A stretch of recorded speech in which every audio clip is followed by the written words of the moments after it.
चित्रा नक्षत्र की बात करते हैं। नक्षत्र श्रेणी में 14वां नक्षत्र है। मंगल इसके स्वामी बनते हैं।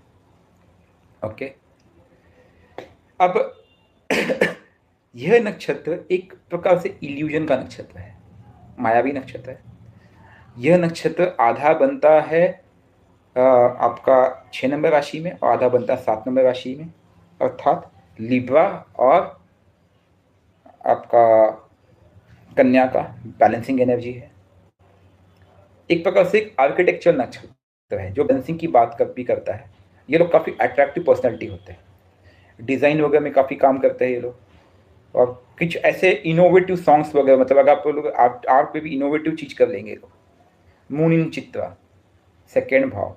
सेकेंड भाव जैसे भी आपने पूछा नीरज जी, आपका सेकेंड भाव में अगर मून बैठा है चित्रा में, तो आप एक चीज़ समझिए कि सेकेंड भाव आपकी फैमिली है, आपका धन है, आपकी वाणी है।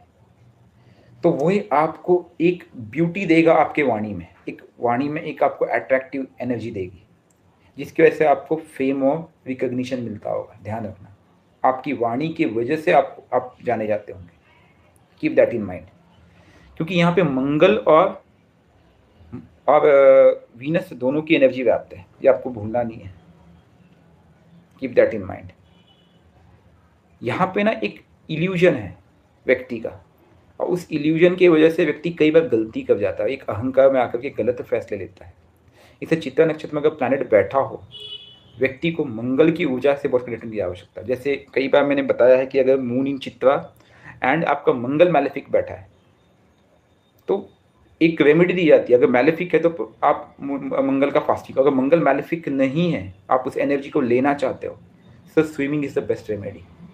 मून इन चित्रा और मंगल मैलेफिक ना हो तो कंडीशन अप्लाइड, वरना उससे आपको चोट लग सकती है, हानि हो सकती है, तकलीफ हो सकती है। आप बोलोगे सर गड़बड़ हो गई, फ्रैक्चर होने की संभावना बढ़ जाती है।